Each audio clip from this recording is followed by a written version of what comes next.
because I think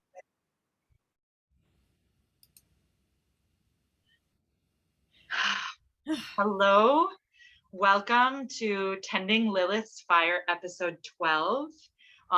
We're recording on Friday the 13th of August. I am Kohenet Matan, and I'm here with my co-host Kohenet Grenn. And it's interesting, our last episode was about descent into darkness and how to navigate discomfort and uncertainty. And we're still in a similar place. So today, talking about how to find what lights us up when times are hard. And do you want to add anything to that, Devorah? I just want to repeat that. Yeah, descent and uncertainty. So that definitely still describes where we are. And I just put out my Lilith Institute newsletter, and I just wanted to read a little piece from that. Because my own life, we're all dealing with a lot of changes and a lot of, destruction and a lot of despair and devastation around the world, and scary things in our countries. And I wrote that my own life has been heavily impacted in the last couple of weeks because we learned my partner has cancer. And a close teacher of mine was having COVID, which seems to be now coming out of. But I got these pieces of news within 24 hours of each other. And so in struggling to not fall into despair, I'll just jump into this right away. I started looking for, as you were just saying, what brings me joy, what reminds me of my purpose, what gives my life meaning. And so I wrote on the newsletter, yet even in the midst of dealing with the unknowns we find on our plate, we have to find ways to keep going and to remember what gives our lives joy, even though some days that is very well hidden. And in that spirit, I continue to offer programs that open possibility. That word kept coming up for me, which I'm happy about. Things that fuel and connect us, feed our souls, and animate our energies. Because if I'm in despair, if we fall into descent, we feel zero energy, right? We even feel the opposite. I sometimes feel that a vacuum has come along and sucked all the life juice out of me, and I am a shell. I've sometimes felt that way after somebody I love dies.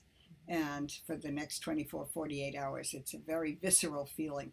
And so how do we move through these things to face the challenges that we have to face, and to not give up so much of our lives and our energy and all of our joy just to cope with the challenges? How do we do that? And you were expressing a way as well. So Yeah, it's interesting. It just occurred to me when you said it out loud. I was like, right, well, we just found out my sister has cancer. And so that's been part of what's been very heavy for me, and a significant relationship that I was in ended rather suddenly last week, which also left me pretty heartbroken. So we've both been navigating heaviness, and I can really relate to what you're describing about, when it gets bad and it feels like there's a vacuum, like sucking the energy out of us. And for me, today is, today I was like, okay, I'm finally starting to feel a little more alive, and that I have a little more capacity and resource.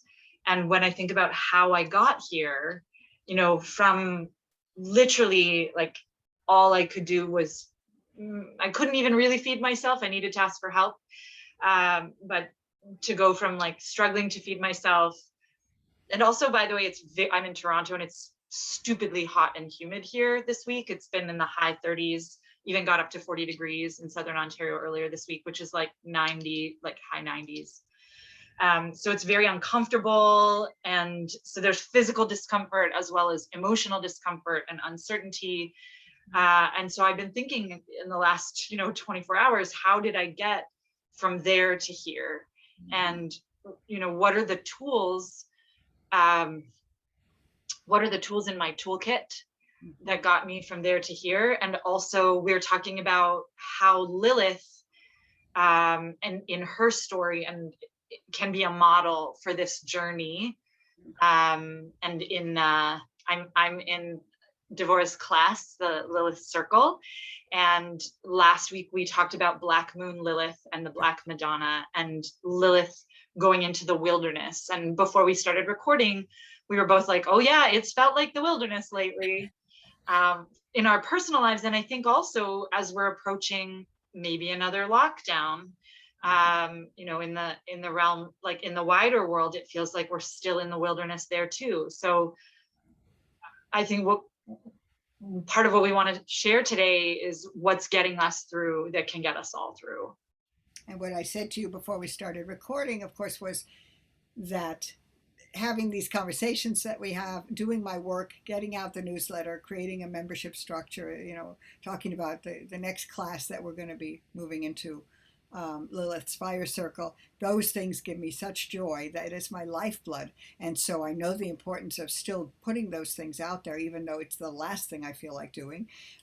And I know that what I didn't mention in the newsletter, but is so important always, and I'm sure I've said it 1,000 times, is community and friends and family, and talking to like-minded people, and talking the kinds of conversations we have, even when we have come to the table, to the Zoom room, not feeling like talking about much of anything, certainly not recording, just in the conversation, we find that energy 9 times out of 10, I think, right? I think that's true.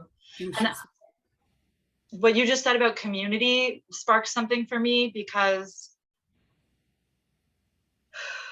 I'm noticing, it's always like somebody said, I don't remember who said this, I'm sorry, but that the greatest resistance comes just before the shift.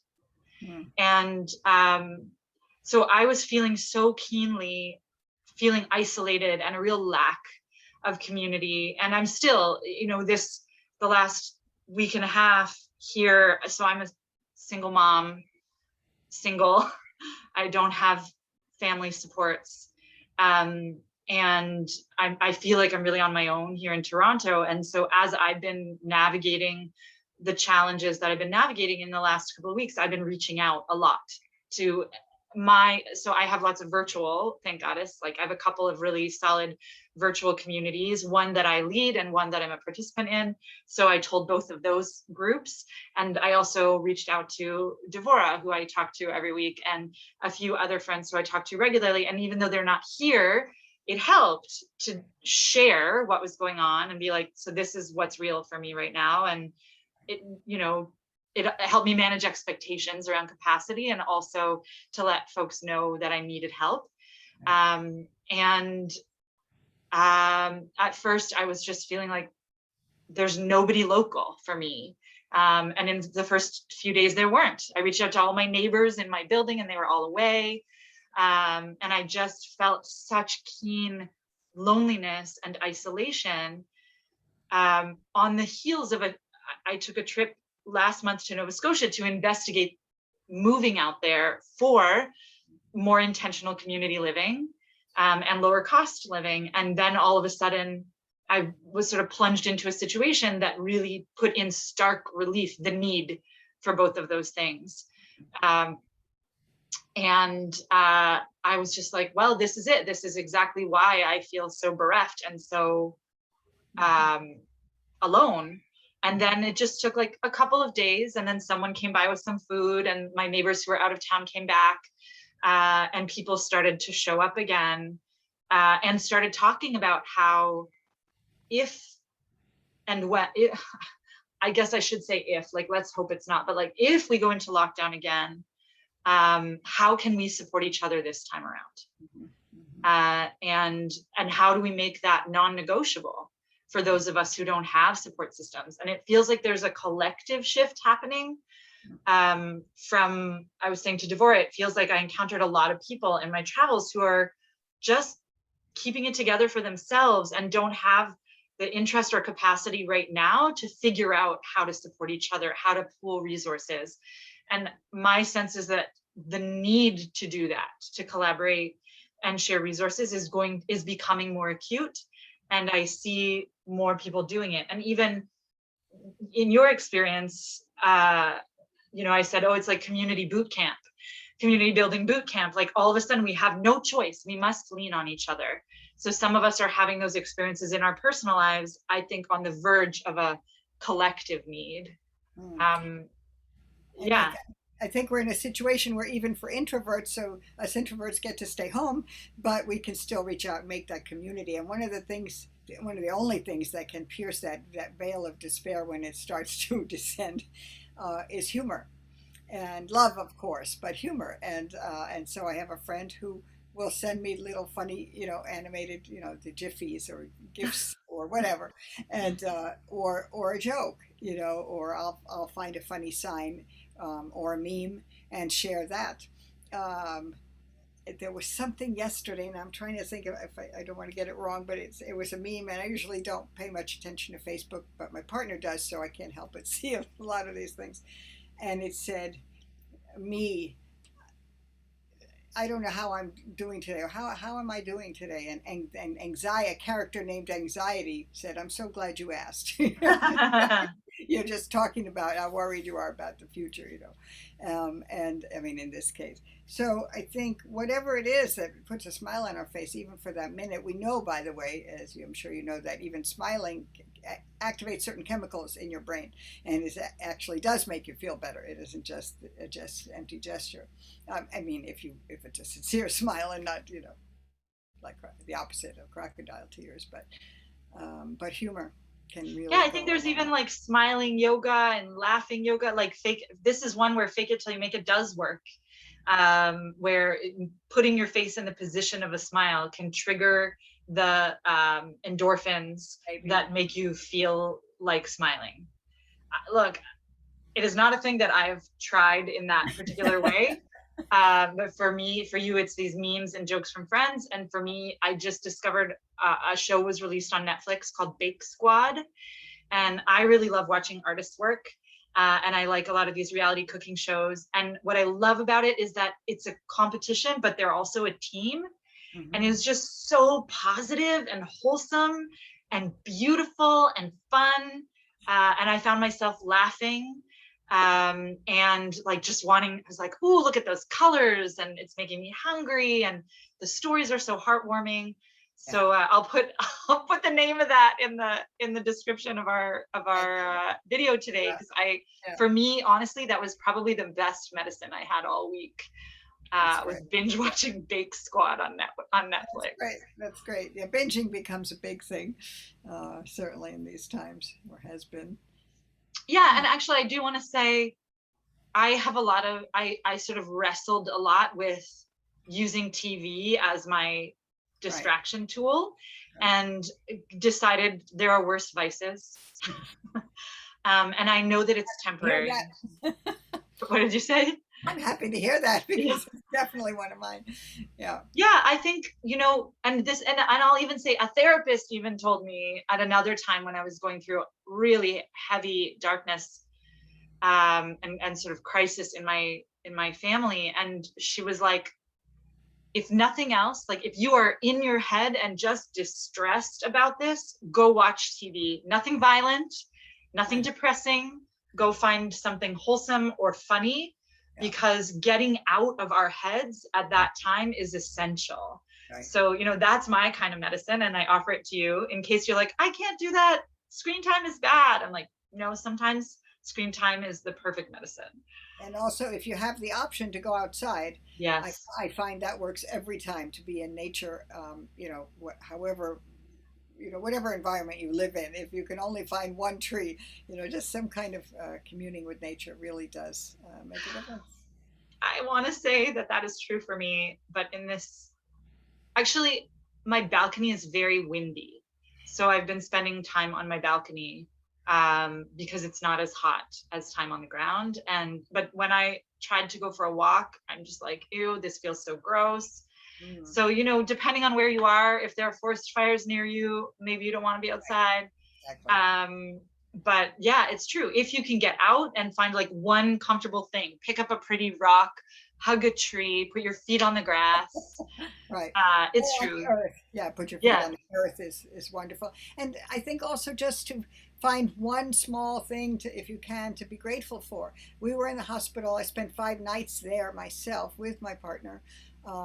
And he was there a week when we expected to be there just one night. And so it was very trying, to say the least. But at a certain point, maybe third day, I realized and said to him, "You know how lucky we are that this isn't COVID, because then we couldn't be together." Oh, And that would yeah. have been worse. That would have been so much worse than most of the rest of what was happening. Um, Wow.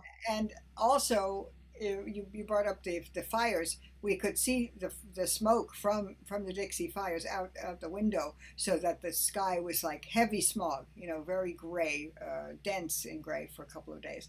And so I was also grateful not to have to be out in that, and that I had the right kind of mask. And yeah, and I had a choice about if I wanted to go get some food. I could go out in it briefly, just run to my car, But yeah, the COVID thing, to not have to be separated would have been Yeah. worth it. So gratitude, I've read about it as um, I guess a therapy you'd call it, or a tool like chocolate in aiding depression.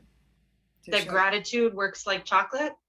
In that sense, that it can aid, I think, not clinical depression, but it can help when we're really down and sad. Yeah, and this is, I mean, I named it a situational depression for me. I was like, yep, I'm depressed, but it's situational, and I know the situation will change. Right. And that also helps. And I'll say, for me personally, before I can get to the gratitude, I often, because a lot of times in my life when things were hard, I was expected to be grateful for what, and I couldn't get to the gratitude until I was allowed to acknowledge what was hard. Right. And that is still the case. So I needed to be able to say, this sucks. Right. And it's more than I can handle right now. And it was helpful to have like counselors and therapists and friends saying, Annie, this is a lot all at once. And just validating that for me. Sure. And then once I was allowed to like feel all the feelings and cry and scream, all things I advocate doing, by the way, then I could say, like, I would catch my breath and be like, and I love my space. I love my home. My child is thriving. Yeah. Even, in this situation with my sister, I was joking with her, like, our family is not that close. Generally, we don't spend a lot of time together, but since her diagnosis, the siblings are all showing up on Zoom calls and with each other, and we're seeing each other's faces more than we have in a very long time. And it's like, hey, you brought us together. Good job. Yeah. So it's like when we can also say, this is scary and this sucks.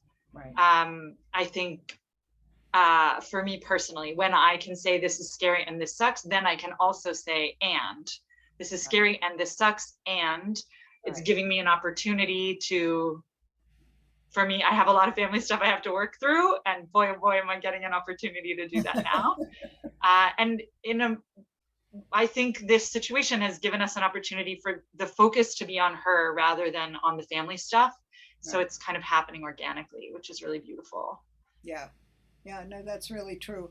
And for some reason, it was bringing to mind, and if anybody is in an abusive relationship that may be watching this, I just do want to say it, that idea of, or the habit of, women often saying, well, it isn't so bad. I never had a broken rib. I never had a broken nose. I never had a black eye.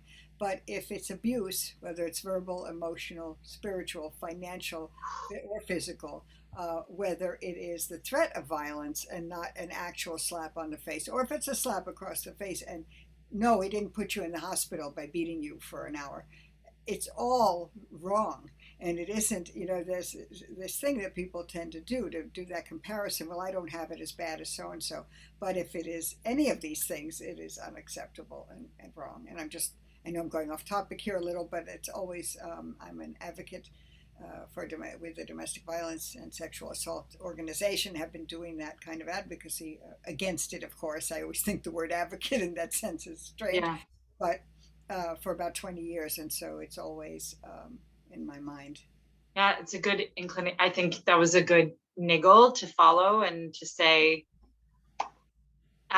there's, my like Ashkenazi grandmother would say it could always be worse, but I think it's really important to name bad things are bad, and they can be bad without being worse. Right. And so if you're in a bad situation, get help. Like let that be the first, whatever the bad situation, whether it's abuse or something else, don't suck it up and try and get through it on your own. Right.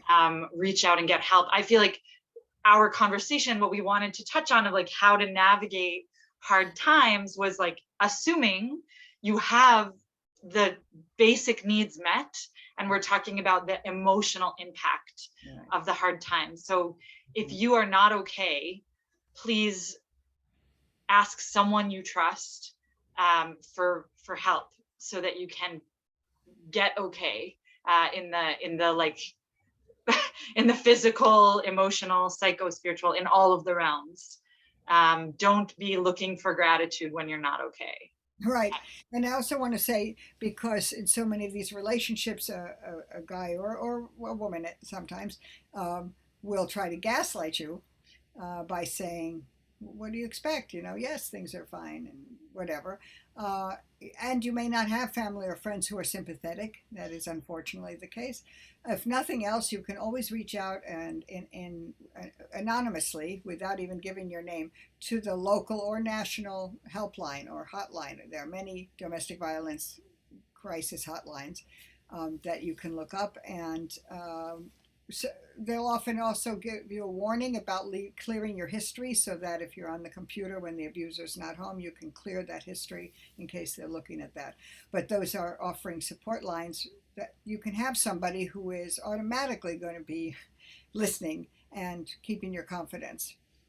And sometimes that's all a woman is able to do, to reach out, because I think it's an average of 5 times is the last figure I heard, that a woman might try to leave or call the hotline before she is actually ready to leave.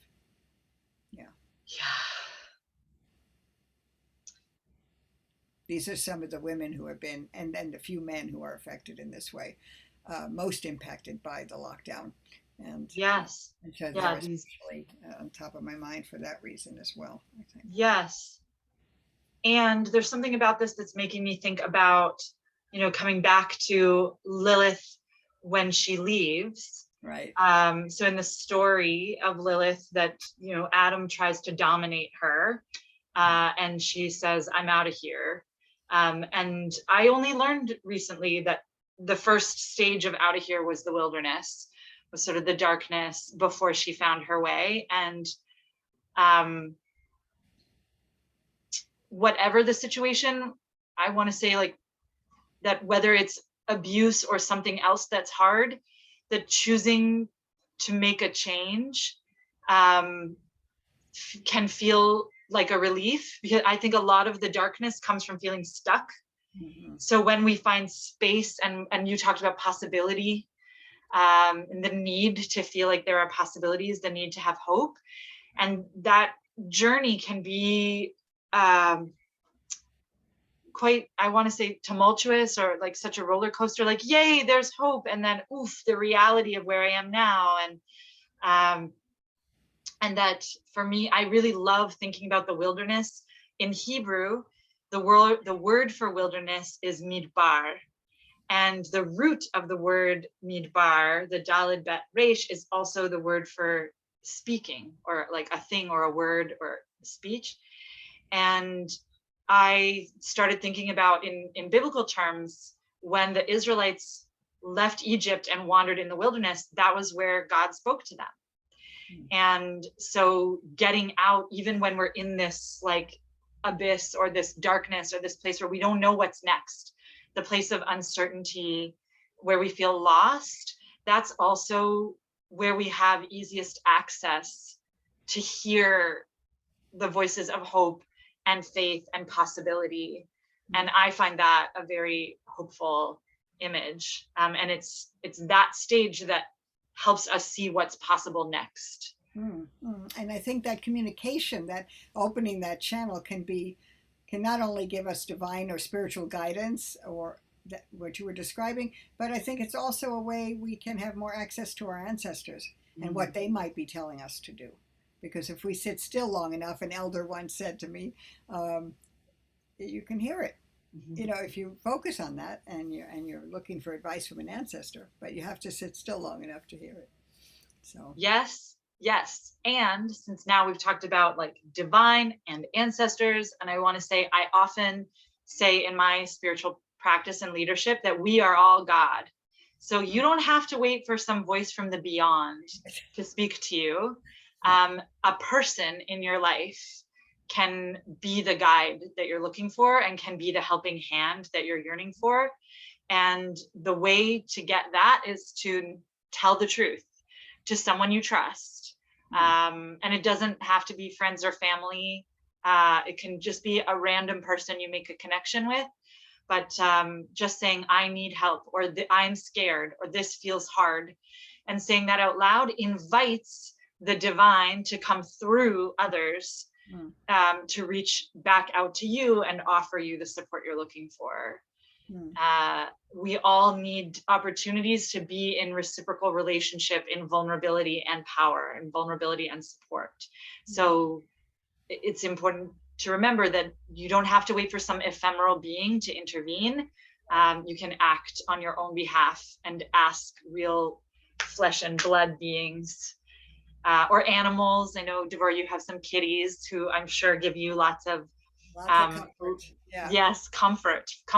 Yes, even if and it's not help. laughter. Lots of laughter. Good. Laughter, comfort, support. These are all forms of help too. Yeah. Well, good. I think we've come very perfectly to the time we were aiming for today. Great. And so I appreciate this conversation, as I always do, and encourage you all to write your comments and ask questions on the YouTube channel. Yeah, and I also want to just offer a closing blessing that all of us who are in the uncertainty, in a place of fear or discomfort right now, that we are able to access what lights us up: humor, nature, comfort, so that we can find possibility and keep going moment by moment. Thank you. Amen. So we'll see you next time. Thanks for joining us.